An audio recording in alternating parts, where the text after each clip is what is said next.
today, yeah, obviously EAS. I think it's important to jump in with this because there's been so much going on recently that I hear a lot of opinion. I don't hear a lot of fact. And the thing that caught my eye first of all was the rush to do something.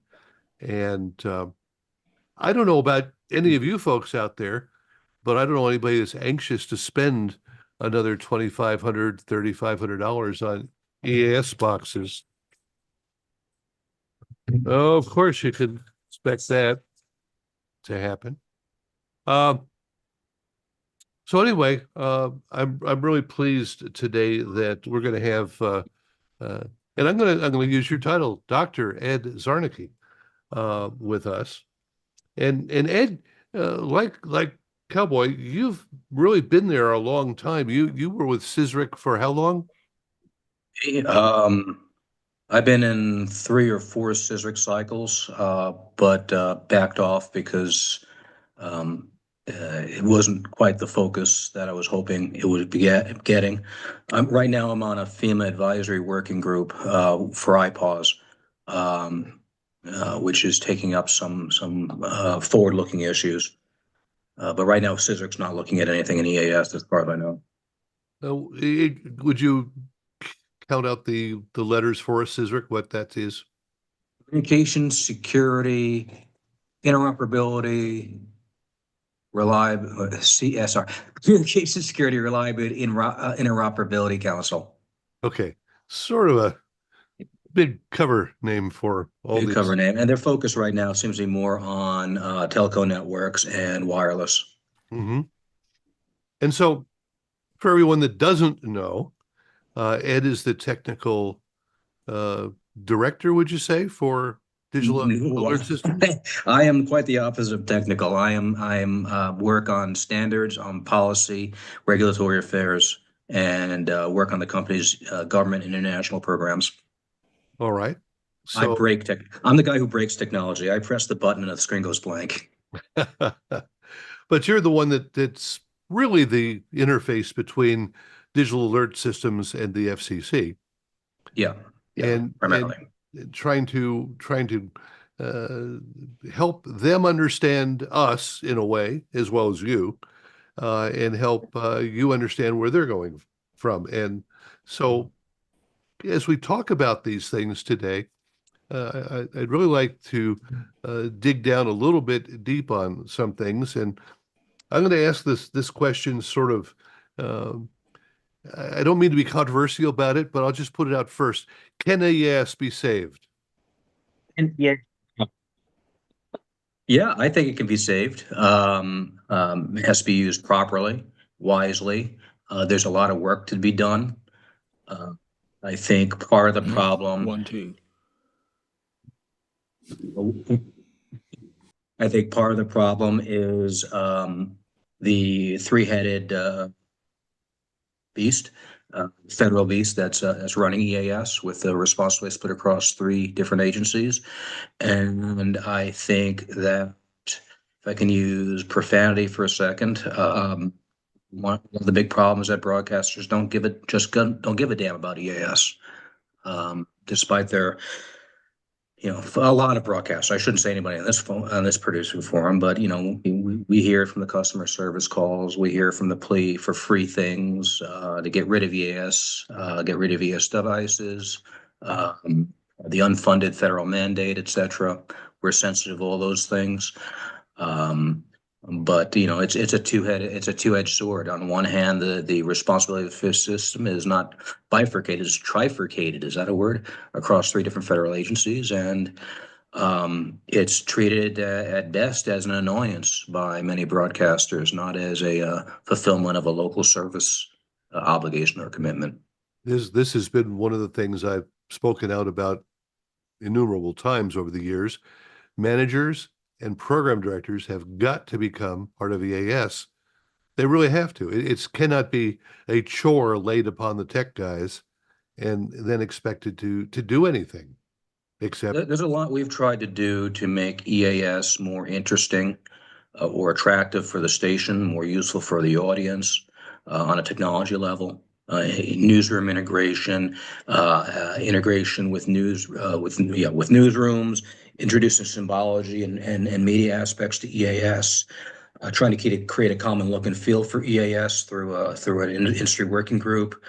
And most lately, introducing over the last couple of years, integration with Advanced Emergency Information Service, a multimedia service in next gen television, which could also apply to cable and other OTT services. We're trying to make this more, even a revenue potential, and give EAS a revenue potential, not in a crass way, but there's things that the weather company does that I think broadcasters can do too, to at least defray the cost of participating in the service. But inexorably, we seem to be driven towards the least common denominator by a number of factors, the lowest common denominator, and that's a challenge. Now, I'll agree with a lot of what you said there, and the real aspect. Not everyone knows this, but with a DASDEC, you can append an announcement in a foreign language or a commercial or just a public service announcement to an EAS alert or a test. And you can also prepend it as well. But here's the thing I want to get to. And everything you hear today, EAS is software. EAS is already software, isn't it, Ed? In part. And we need to be careful about the terms we're using. For example, one manufacturer relies on both software and firmware. So to migrate the firmware into a software environment, that's a new product. We operate in a software environment, but it's not software in the sense of Microsoft Word or something like that. It's application software, it's appliance software, so it's bonded to a physical platform, and many reasons to do that. One of which was CISA's advice, the Cybersecurity Information Security Agency. Please stop me and have me define an acronym when I go through this. But DHS CISA has a role in EAS. Despite somebody's comments on the record, I don't know what they've been talking about, but yes, CISA is involved in EAS. We have responded to their requests for different levels of security updates, and part of which has been bonding our software to the appliance. Okay. I'm going to let everyone know that you're welcome to bring forth questions. Invite you to put it in the chat box or raise your hand, as it were. As we go along, we'll invite you to use your space bar and open your microphone. But for right now, I want to ask some questions of Ed to set the stage, and maybe this will answer some of your questions. Okay, EAS is software. It's an appliance on a hardware basis. Now, is this solid today, would you say? Is what solid? I'm sorry. The entire apparatus, software and hardware combination. Would you say this is a solid product now that can be relied upon? Well, of course, I think that having a well-defined national security appliance is something reliable, testable, measurable, something the FCC can easily, I know you hate the word, but easily enforce, both on the manufacturer, but also the broadcaster.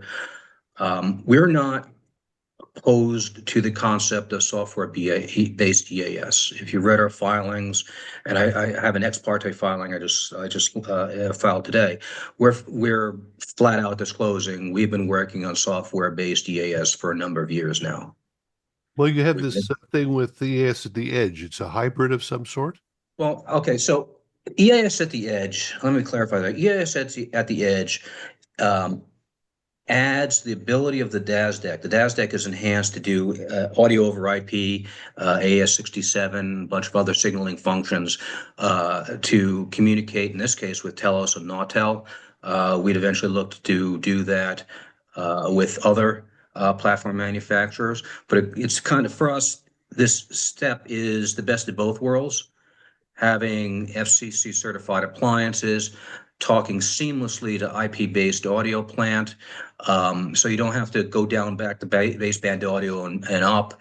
It's a very, very elegant, simple, cost-effective way of supporting HD broadcast, IP-based broadcasts throughout the chain. We have always seen this as an interim step to whatever else happens in the future. The industry is going IP, whether it's television, radio, streaming, all converge on the point of being a fully IP-based system, and that's where we've gone. But that's the problem. And I've spoken to FEMA people, and I've actually been asked by a FEMA supervisor, you don't think there are any radio stations that don't have broadband, do you? And I'm sitting here saying, which universe is he? First of all, in the disaster, in a storm, in a tornado, there's no power. There's no power. There's no internet. Well, I mean, again, there's several layers to talk about here. One is IP within the station.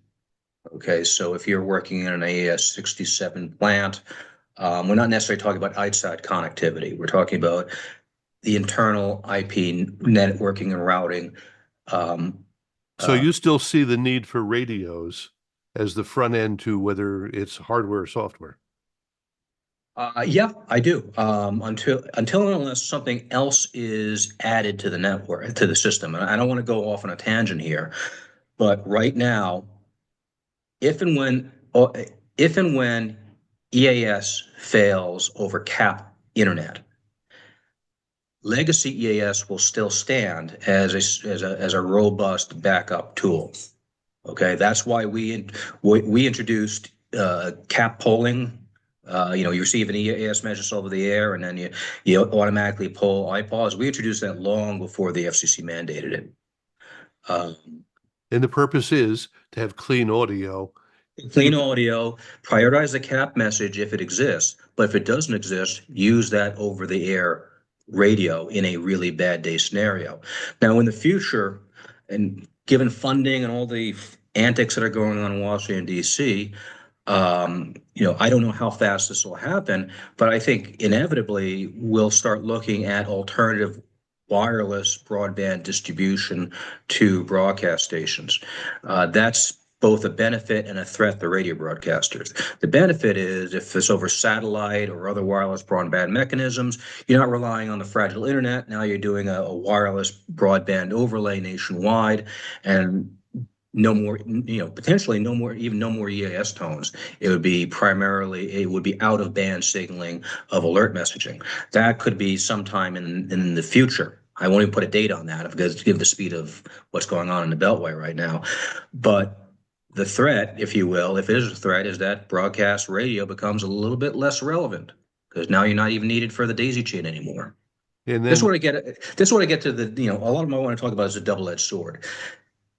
Not you guys, but, I get conversations about broadcasters who just can't stand this burden of EAS. But on the other hand, EAS is where people go for radio a lot of time. If I get a WIA message, I'm going to WTOP radio, free shout out for them. I'm going to a radio station to hear what's going on if EAS is still repeating, and then hopefully a newscast about it. I'm not relying on WIA, and of course that also means that you haven't turned the WIA notifications off. Well, that's a whole different subject to talk about, but or if it even works. But what is in my mind is the assurance that on a really bad day, let's say 10, 15 years out, internet fails. This future, possible data broadcast element fails for some reason. You still have legacy EAS there, and this kind of really fundamental resilience is something that I'm hoping we don't forget as EAS advances. And there are a lot of conversations about advancing EAS, but radio has a role both as a dissemination, but also as relay.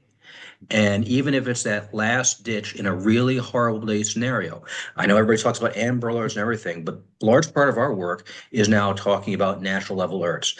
And, hopefully we'll never have one in real life. But the purpose of EAS in the crazy world we live in is to be positioned for that last ditch message.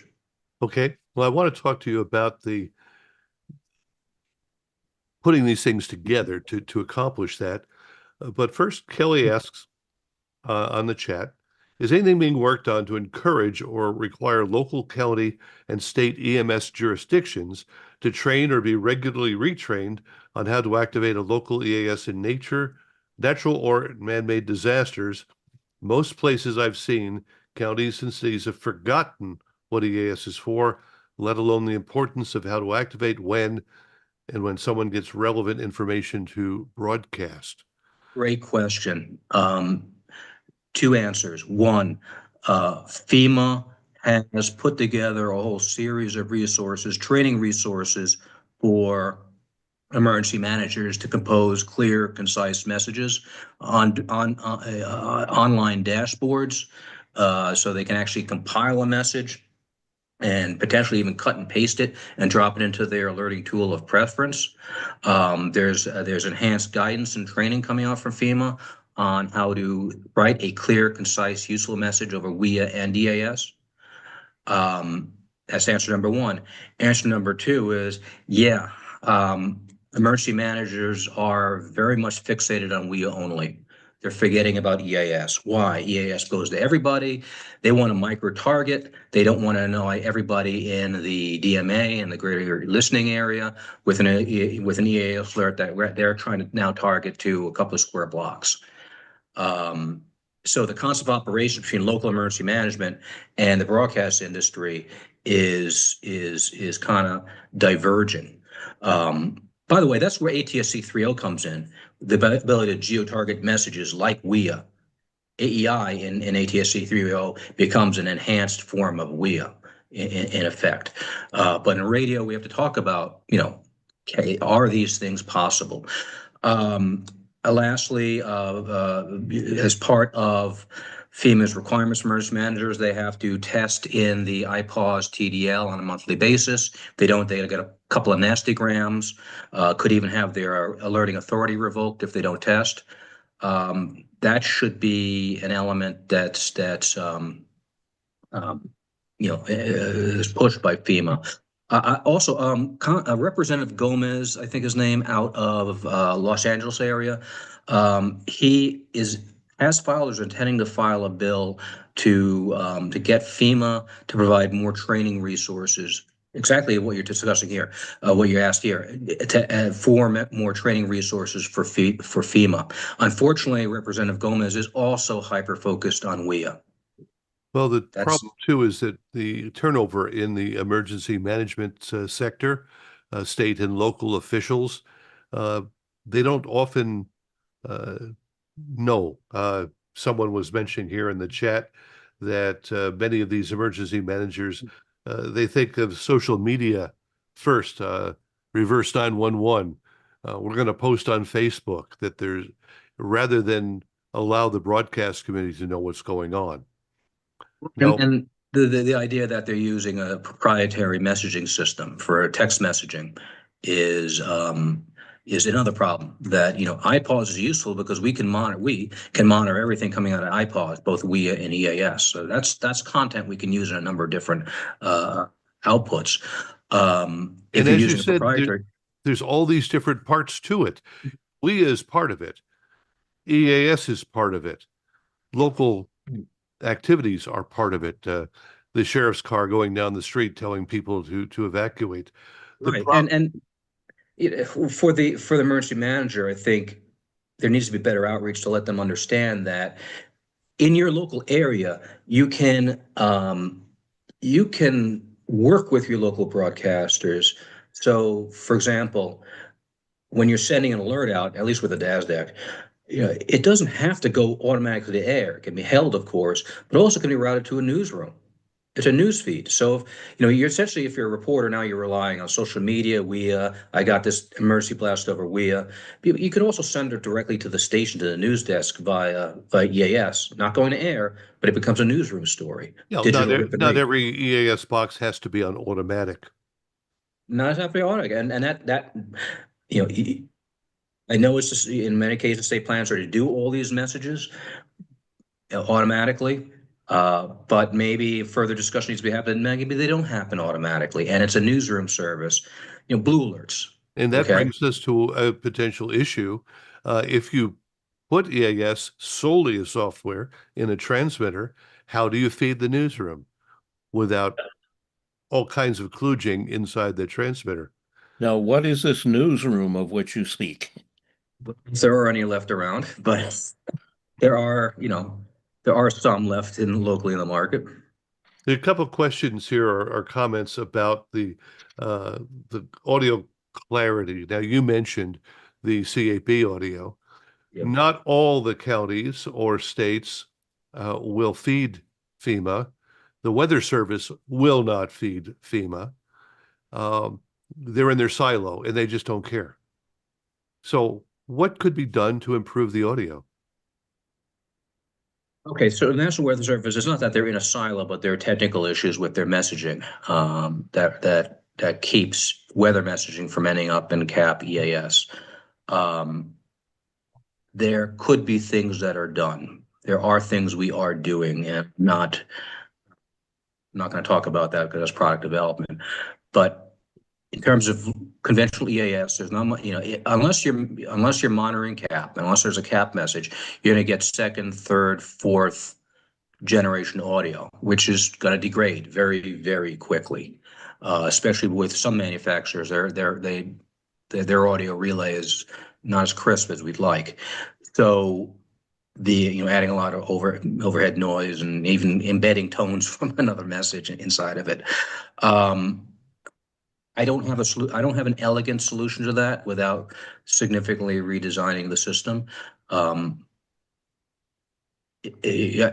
problem is going to continue with weather alerts unless an alternative mechanism is devised.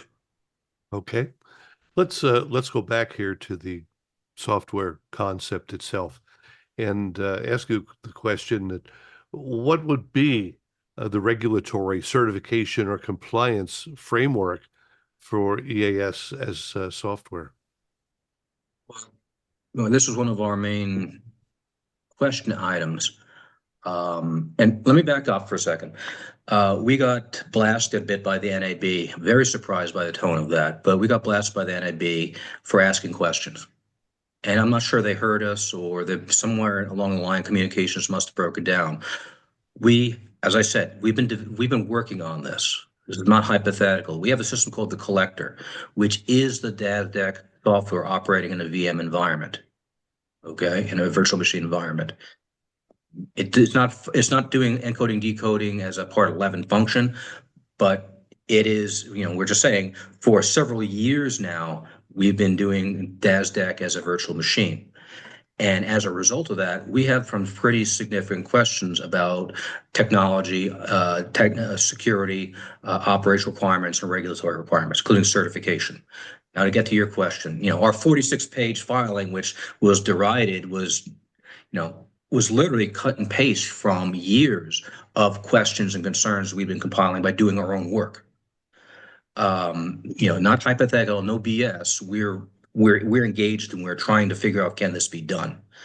One of the things we did run into on the certification side is that there is no clear certification method for the FCC to tackle this. And that's, while some may say, yippee, no more FCC certification, my mantra is, have you ever seen a federal agency willingly give up its enforcement or its regulatory authority? That ain't going to happen. So the FCC certified RF-based devices and the hardware, which means the certification will either land on the host device on which our software or somebody's software would reside, or modify certification requirement, or the FCC or another agency needs to develop a new certification regime by which the FCC references, incorporates by reference. For example, the FCC incorporated the ESIG guidance for how CAP EAS translation is done, they incorporate that by reference. The FCC requires IPAWS conformance testing as part of the Part 11 rules now. They incorporated that by reference. They could incorporate other things by reference. A couple of wrinkles here. One is IPAWS conformance. Point of fact, there is no IPAWS conformance process anymore. And I will call BS on anyone who says they're going to take their software and put it in the virtual space and call that the same software. Well, you That's have too BS. many. You have too many potential platforms. Yes. Well, but you also have, you're modifying your software. It's a new tool, especially if you're taking elements of firmware or specific hardware folks modules and placing that into in the software space, and that includes us. I mean, And so like now, I said, you're going to be concerned at that point with cybersecurity and the oversight of the whole thing. that's number two. So, in large part, EAS devices have been, wink and a nod, grandfathered. That is, we've existed since 97 when the rules came out. We've been doing it since 2000 something or other, 2004. And in the interim, in the following 2 decades, a whole series of presidential directives, NIST guidance, and now when CISA was set up, CISA requirements and guidance have been issued. So boxes grandfathered, we'd have to go through all that stuff, even though we have voluntarily. Software is a different animal. And other commentators either disagree with this or aren't aware. But if we do software in a broadcast chain, which is, by the way, your critical infrastructure, okay? So if we do software in critical infrastructure that touches a federal network, IPAWS, that triggers a whole series of cybersecurity requirements for us as a developer, not a manufacturer, but us as a developer, and you as a broadcaster. All the stuff that NAB is trying to push off in terms of the cybersecurity rulemaking that came under or that was drafted under Rosenworcel, the prior administration, where stations would have to maintain cybersecurity plans and have cybersecurity reporting to the FCC. Well, guess what? That could potentially be triggered by moving to a software-only environment where critical infrastructure broadcaster would now have to report in with plans and have very specific cyber measures according to NIST and CISA guidance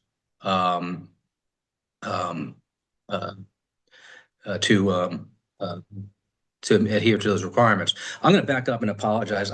I did something old guys like me shouldn't do. Went to a heavy metal concert last night, so my ears are still buzzing. Maybe at some point you do become too old to rock and roll, but Metallica was fun. But I'm a little still squeaky this morning. Somebody asked a question about where was it? I'm sorry, maybe I'm being dense, but. What is the something in software, he says, is too vague. What's the software solution as part of the requirement for stations? Smaller market stations won't have a VM farm, so virtualizing something could be considered a non-starter. If we need to buy a workstation and load the software, that's one thing.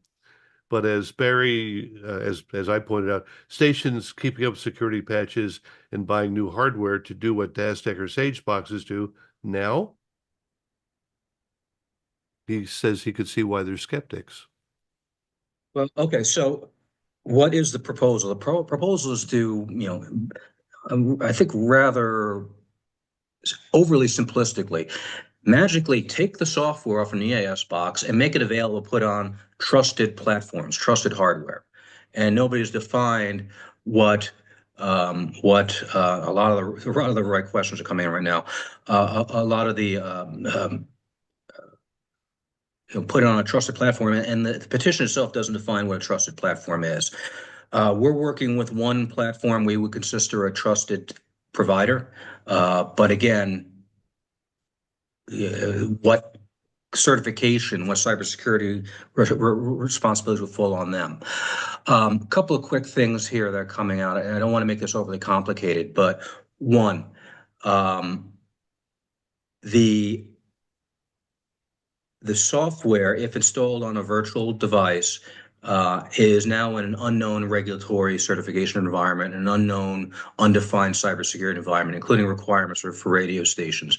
I've been accused, or my company has been accused of making overblown questions about this. They're not overblown. We just don't know. I mean, don't ask questions to which you don't already know the answer. Old lawyer's adage. And this petition asks a lot of questions, or by implicitly raises a lot of questions to which we don't know the answers. Um, uh, Business models. We have not, digital assessment has not thought of a business model. You would call it a pricing model for software only. But if you look at Ubiquiti or anything else that's virtual in your VMware in your station, what is this? Usually a year one charge and then monthly or annual maintenance charges forever. Okay, I'm not in favor of that. It's hard enough to pay for EAS as it is for a box. I don't know if software could or should be that much more significantly. And it's overly simplistic to say, well, if you just take the hardware cost out of the equation, the cost is just X minus your hardware. No, that's not how it works. That's really not how it works. And that's actually what somebody suggested to us, and that's not how the real world works. Especially if some of the users of this are going to require expanded real-time support and monitoring. Plus, Barry, you mentioned how many different hardware platforms or OS platforms could you be potentially involved in? So we've got one code branch. Actually, we've got two code branches. But let's say we're on hardware platform A, B, C, and D, and there are our Linux architectures, ARM architectures, another version of Linux. Well, now we're branching into maintaining multiple versions of code, multiple developers. Our costs are going up significantly. To us, a single platform is more elegant. It would seem to be more elegant and easier to maintain, and less cost and maintenance burdensome than a software-only solution. But that's just our point at the beginning. One other thing, Rolf said, and if this drives hardware out of the market, what then? So I could very much see an environment, two problems here, where major groups lean towards a software-only solution. Smaller stations lean towards a hardware-based solution. Now we're getting into questions of bias. Would such a rulemaking benefit larger groups more than smaller and rural stations? That's a problem. Would such a regulatory environment benefit software vendors, especially if there's no certification for software? Would it benefit software vendors over hardware vendors? Well, that's a bias that's not allowable under federal law, right? Administrative Procedure Act. I'm being nice about this, but would such a rulemaking primarily benefit a manufacturer who's no longer manufacturing hardware and disadvantaged three other manufacturers who are still in the hardware business? Yeah, that's a problem in my view. We are not saying we can't do or won't do do software-based EAS. We're saying, look at all the questions this raises that we haven't talked about, like a bunch of grown-ups around the table. If you were I just want a grown-up conversation. If you're trying to make a guess at how much it would cost in either dollars or man hours to produce roughly an equivalent EAS totally as software, what would your guess be? I couldn't venture a guess. Hundreds of man hours, thousands? We've been investing in those kind of man hours over the last several years. We've already done that. I can't speak to what the other manufacturer would do. I can't speculate what they would do. I can't speculate whether craptastic software may start emerging from overseas. I'll flat out tell you. Okay, I'll frame it this way. No. Let me say this. I have been approached via LinkedIn and via email by all manner of overseas developers saying, hey, we caught wind of this. We could develop this for you. Yeah, that's the number one thing I can see for this country. EAS software built by contracted out to Indian, Pakistani, and or Belarusian developers with no stake in the game. No fact. We also got an inquiry from a Chinese developer. Yeah, that's not going to happen. No backdoors, huh, to Beijing? Yeah. Okay. Now, okay, so suppose tomorrow somebody who has a Sage, and I want to be careful about this because I don't want to put you in a position to say something that you don't want to say. But suppose tomorrow a company had their Sage burn up and they're not manufacturing them anymore. How fast do you think somebody could come up with software to replace it? 1 year, 5 years? Software? Well, first of all, there's no rule to get software. If you're a Sage, okay. First thing is I want to say is those Sage devices, though simple, are reliable. So the the problem is here that people are running around screaming, hair on fire. Oh my God, Sage is not manufacturing. Yeah, well, those little boxes will chug along for how many more years? As long as Sage provides software updates, I don't see a reason to panic. That's not to me. And my comment to SBE, NEB, and others is why the panic? Because admittedly, those boxes are robust. They will be around for a while as long as Harold provides software updates and we have time for a measured, grown-up conversation about what to do next. If your Sage for whatever reason blows up, in that unlikely event, you have 3 other vendors. Yeah, okay. I'm not sure what Viavi is doing. Jim Gorman would sell a unit. We'll sell a unit. That's multiple options. Okay, now let's bear this in mind. This debate. There are still multiple options for EAS devices in the marketplace. I don't like how we're being positioned as the only remaining manufacturer. That's not true. I know Gorman's still doing it. So anyway, I digress. Okay. So when you look at the NAB's proposal, and it talks about parallel certification frameworks for physical and software. They're saying that they'd like to see the software do the same thing as the hardware is doing. Oh yeah, well, okay. So let's develop a software-based system scenario. And I could be wrong about this. Like I said, I'm not the engineer, but you'll have RF monitoring. So what is an Innovonics box with streaming? That's $2,000-3,000. Okay, that we've already blown the economic model now already. Then we've got the cost of the software, licensing, aboard Platform X, assuming you have Platform X, like TELUS or whatever. And well, I guess you're done at that point. But I mean, the point being that you've got the ongoing licensing costs, you've got the RF gear. Let me bounce in here. Ongoing Yeah. costs, and I'll say it because I know you kind of want to be again very careful. Um, there are a lot of patents involved in what the NAB has been putting forth. Patents which would require somebody to pay royalties. Well, we don't have any stance on what this could mean for the patent's applicability.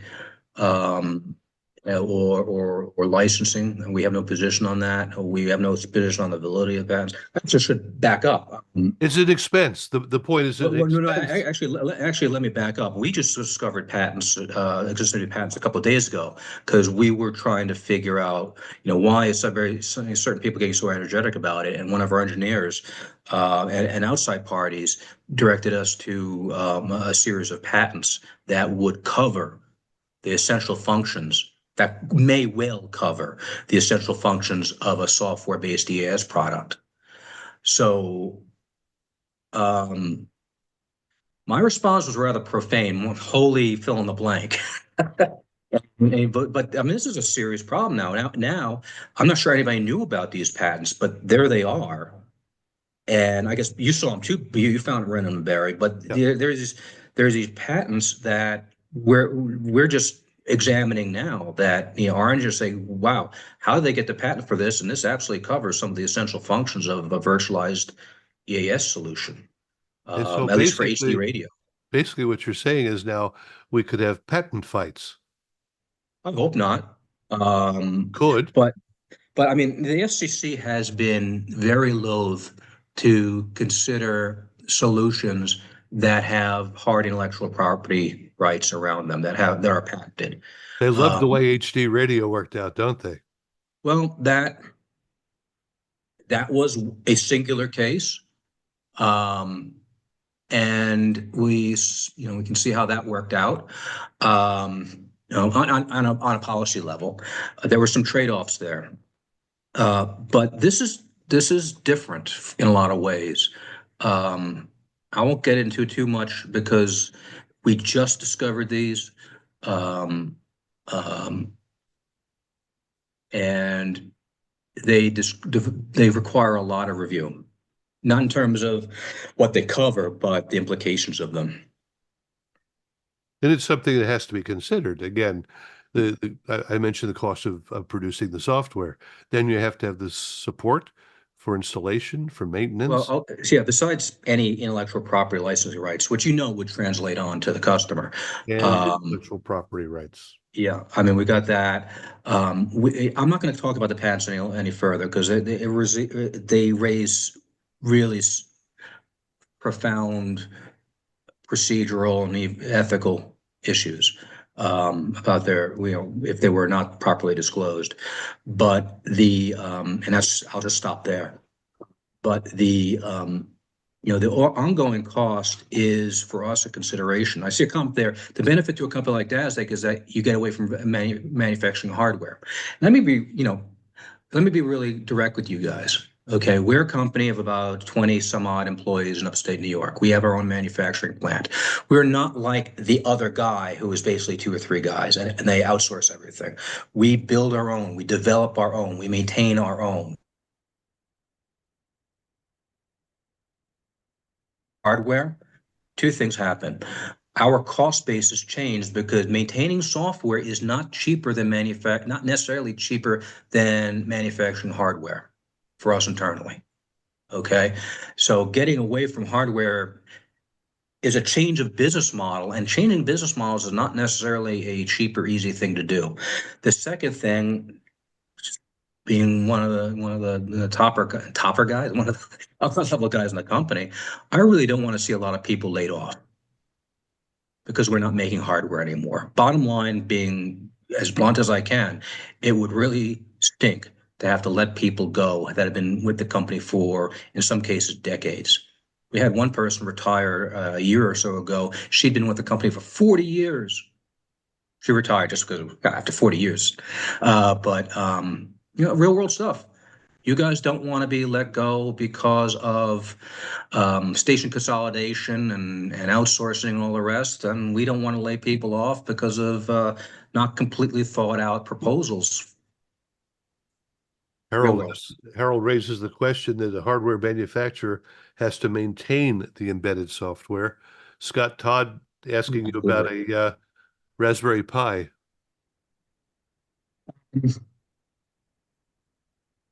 No offense to Raspberry or Pi. I like Pi. I like Pi too, but not an EAS appliance. I wouldn't see a Raspberry Pi surviving NIST or CISA conformance testing. I wouldn't see anything homebrewed.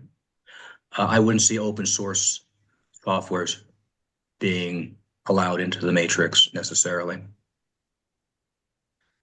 Leif Alfred, please stop saying that. We do not. All our software developers are. I was teasing. All our software developers are in the U.S. We we are We are, all our manufacturing, all our software development, our security work is all U.S. based by vetted employees. If we get into, we are pursuing the secure software development framework, which is a NIST requirement for these types of things. We're actually way ahead of the curve in some areas. We're actually using the secure software development framework, but I think to do this right, we would want to hire on several more developers with CISSP and other security credentials. Again, we're just adding cost now. I'm replacing my hardware people with, six-figure, possibly, higher than that salaries, who are experts in their field. If you're not doing this stuff, EAS can't be a garage business anymore. Sorry. I mean, the stakes are too high. The government requirements exist. Some people are pretending the government requirements don't exist. No, the way the wireless carriers are proceeding is a model for how broadcasters need to proceed, and it's not doing it on the cheap, doing it with Windows computers or Windows XP computers and putting on, somebody's foreign, less, quoting Keller, less expensive foreign developed software. I would be shocked if the FCC allowed that. What are some other limitations? Now, you mentioned the Vivavi and you mentioned Gorman Redlich. Do they run into software issues or hardware issues as we move I don't along? know. I don't know. Viavi, somebody mentioned Trilithic. Mary mentioned Trilithic. Viavi is Trilithic. Viavi purchased Trilithic some years ago, and then there's Gorman Redlich.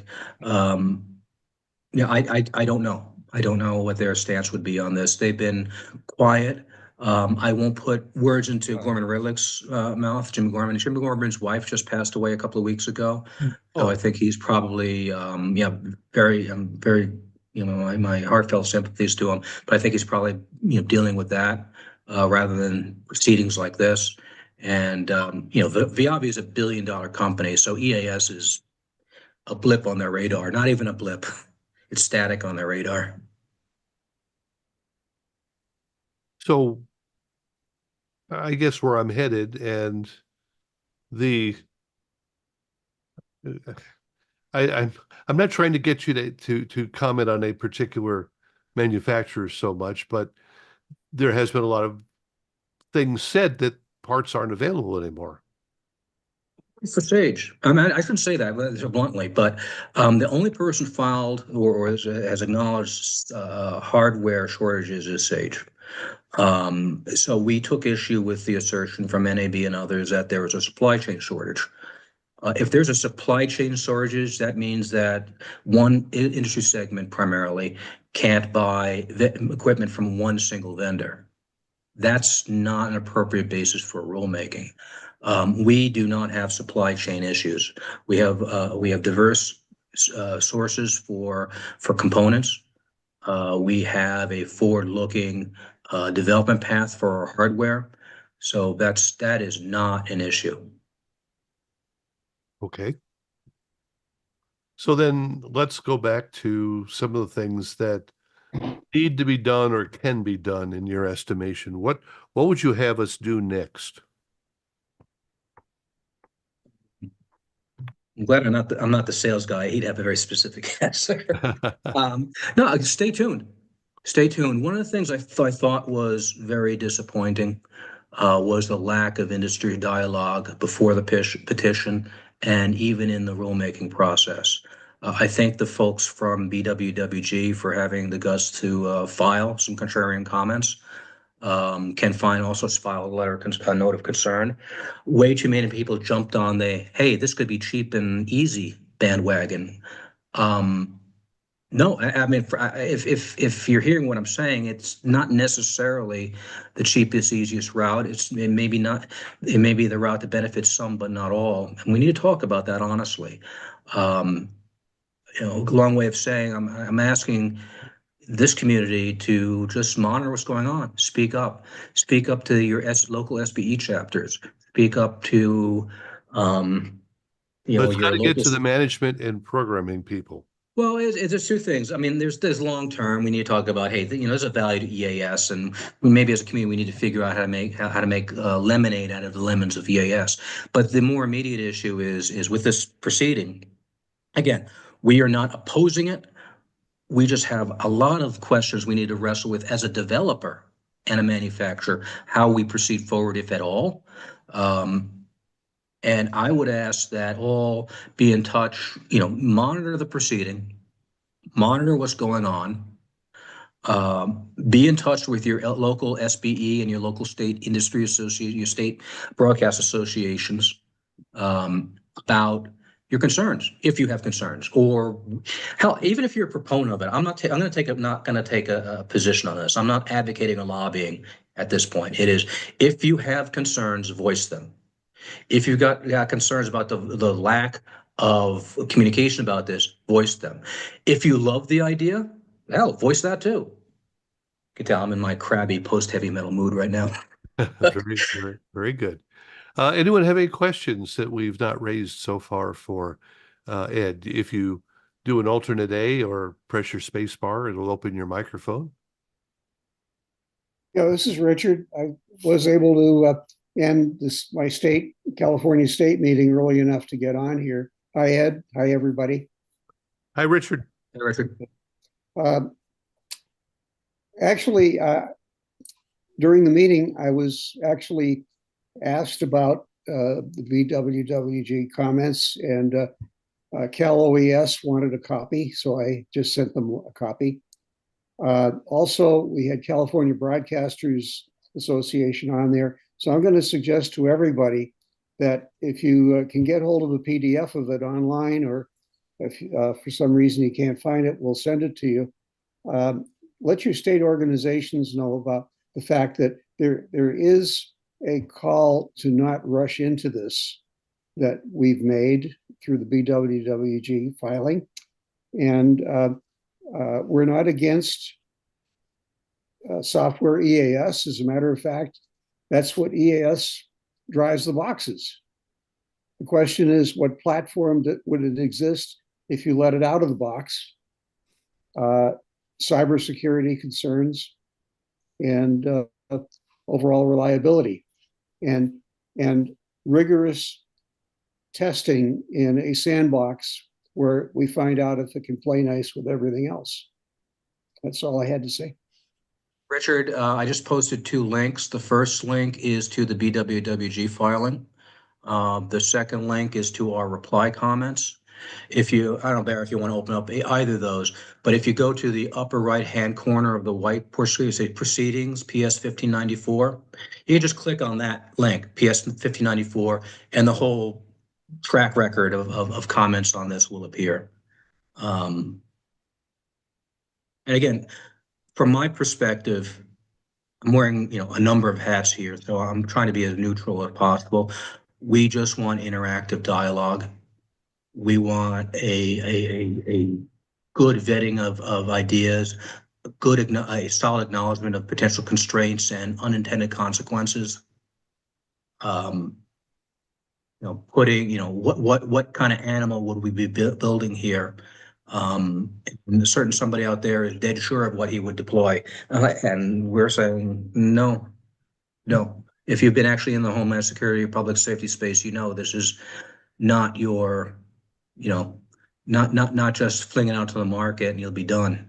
You mean it won't be a compiled BASIC program? I would hope not. Maybe DOS, but not BASIC.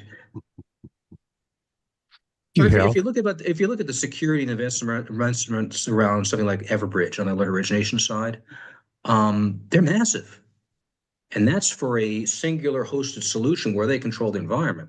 We're talking about software that would be in uncontrolled outside environments. I'm sorry, I think I overtalked somebody there. No problem. The security is provided by the software, though, not the hardware, right? It's both, and neither. Right. First of all, you have to have a secure application environment, Yeah, right? Which sounds like software. The hardware, to me, is an embedded computer system. Well, so you've got this, you've got the security of the applications itself, plural. Then you've got the security of the underlying OS, and that must be maintained up to date and not have holes in it. And then you've got the security of the hardware itself, the port security, et cetera. And then there's the question of the IP security between the RF to streaming conversion and the EAS application. So there's a whole series of elements in the IP chain that need to be secured, both on a software and a physical hardware level. And then if we're talking about networking, networking becomes security issue. Now, Okay, but it still seems that hardware's side, there is Ethernet hardware that the OS talks to. There's nothing special, I don't think, about the hardware. There are certainly security requirements in the operating system and in the application, but is there something special in the hardware?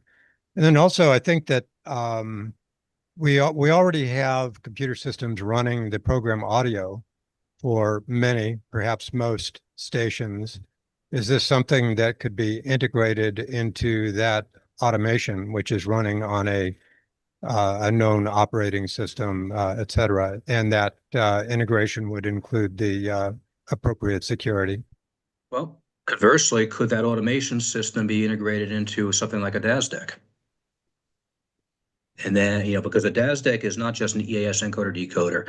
I know most people in the radio space don't have a clue what we do, but we're doing MPEG encoding, MPEG dash generation for cable and for ATSC3, doing the audio, some of the audio management functions aboard a DAS deck is probably not a major lift. So I mean, cutting it both ways. Would one way to virtualize be take what's already virtual and stick it on something like the DAS deck or Viavi, whomever, or as you suggest, could the software EAS functions be abstracted and placed aboard somebody else's platform? I would think, from a government perspective, the former, putting outside functions on the EAS device, on the EAS content server, would be much more attractive than abstracting the software and putting on an unknown hardware. Thank you. These are just thoughts. This is all for debate among a very energetic government roundtable, which may or may not ever happen. Now, these boxes are connected to the internet, right? Yes. Something would have to be connected to the internet. So either, your station air chain would have to have a direct connection to the internet for the EAS software, to the CAP EAS software to operate, or the EAS appliance. Now, our device can be segmented. I mean, we have multiple ports. You can segment the device where these are silos. And can happen separately. I would imagine the same thing would have to be done for the virtualized host, the VM machine, where if somebody, God forbid, managed to get their way through the IPOS feed and got into EAS functions, you don't want that taking over your entire program stream. And that would be the case whether it's the EAS appliance remains or is embedded in somebody else's hardware. Well, actually, that's what happened in New York. The original test, WQXR was the point station, and they forgot the end of message tone. So every station in New York played classical music for as long as it took to rush to pull the wires. Yeah. Well, I mean, Kelly's comments in the comment chat bar, I mean, he keeps nailing it. There's a reason why automation is air-gapped from the internet. There's a reason. And there's a reason why perhaps, arguably, a reliable, dedicated appliance for this government function is useful. Well, stations are warned not to put their systems on the internet for security reasons. Well, but you have to have the incoming from the FEMA. Now, one of the things that we also talked about, it's in our filing. It was mentioned earlier, how do we make the audio better? That's one area. Another area is let's get rid of Form 1, Form 2, and Form 3. Let's get rid of this server that the FCC uses. Well, I guess they got rid of some contracts that may mean that there's some more attention being paid to the server loads than there has been. But I'm gonna go right to the heart of this, and I mentioned this to you once before, Ed. Can we ask you guys to clean up your menus? That is a live discussion, a lively discussion within the company. Yeah, I'll say hell yeah. We are here's the thing. There's a lot of stuff we need to do. Okay, adding a simpler interface, simpler skin, not just for broadcasters, but also a version of our product to use for emergency managers. And we need to make that really simple and elegant, so little issues like the Hawaii thing, that wasn't us, but things like that don't happen on our platform. So I'm with all you guys that, yeah, that we want to pay attention to simplifying interface. In fact, we've done a lot of work on that already. If you look at our alert agent page and some other UI pages within the DAS deck, those have already been simplified. But I want to be clear that you throw stuff like this out there, and that's a distraction for other things we want to do. This being software-based EAS. I mean, where we're going to put our priorities. That's why we want to have a dialogue of this. What do you want and when? Is there a rush to do it right now? Well, then we got to drop everything and do that thing. We're a manufacturer, and part of my pushback is not to delay per se or obstruct, but to get realistic timeframes for product development, maintenance cycles, build a business model around it, if it's going to happen at all. But again, as you heard, we've raised some major issues and concerns that need to be dealt with. It's sort of allied to that, and it hasn't come up as yet in anyone's comments, but have you given any thought to what could be done for the LPFMs, where an EAS box is a major part of their budget? Yeah, I hear you. We, on our part, we introduced the DAS EL, the DAS deck, the EL version, which is $2,100 or $2,200. But even that is a pain point for LP stations. We're going to look at things in the future in terms of what we can do to further simplify, reduce cost basis. Reduce cost basis, we can reduce customer cost. But I don't want to be mean about, or not mean, you know what I'm trying to say. If your operations can't afford something that's not more expensive than a business grade laptop, and this is one of the trade-offs. You get free spectrum from the government, and the trade-off, you need to carry EAS alerts, and of course all those lovely forms everybody loves to file. Then I don't want to say should you be in business, but that's one of the basic business assumptions when you're building a network, building an operation would be, what are my capital expenses? And it's no. A lot of people that think that just putting an LPFM up is a hobbyist's dream. Well, it is, but it's business, and it's requirements.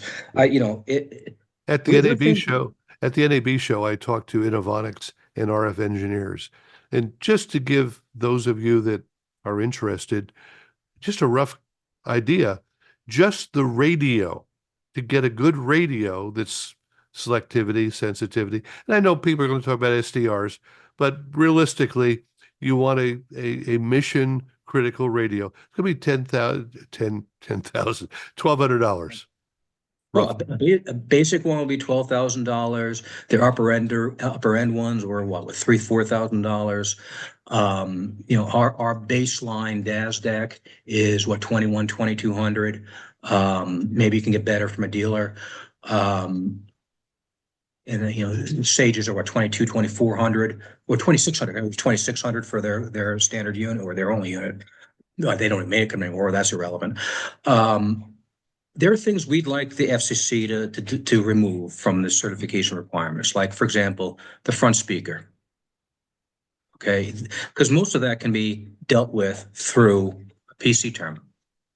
Little tiny things like that. I think the LED display is non-controversial. You walk up, you can see it operating, that without a PC. That's useful.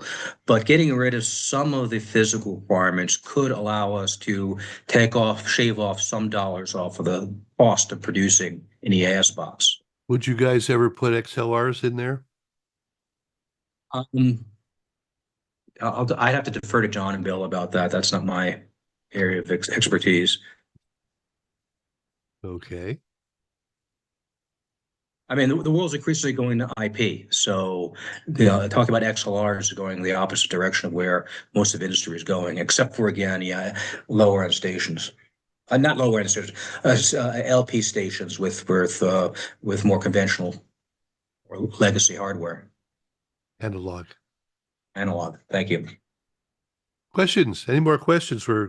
Goodness, we're past the hour here. And I don't know how much longer you have to share with us, Ed, but if someone has a question for him, this would be a good time. I am gleefully skipping my 3:00 meeting right now, so keep me out of it. Harold says, I think this should not be rushed. It needs to be thoroughly discussed, then decisions made. He read it right out of your filing. No, I think that's just common sense. But here's the thing. We talk about this. I've been invited to several SBE forums, and everybody says the same thing. What's driving this? Has this been researched? Why is it being rushed? Don't we need to answer these questions? Okay, fine. But nobody files on the docket. The FCC doesn't hear this. They just hear, now we've got two groups saying, slow down. Let's research stuff. And an odd chorus of people saying, do it now. Okay, now and this is where I wanted to jump off at the end with you, really. We've talked about your filings and our filings. The reply comment dates have now passed. So there's three areas we talked about. There's the technical area, there is the rules, and there is the program and general manager area. What would you have our friends in the group today do? What would you suggest? Should they write the FCC and try to open another docket on top of the 2,000 that are still open? A number of things groups can do, individuals can do on your own, or your state broadcast association, your state EAS committee. Requesting an ex parte meeting, even over Zoom or whatever, GoToMeeting, whatever. Can we have a 15-minute meeting with Austin Randazzo and the rest who are leading this on the FCC side to discuss our report or concerns? That's all.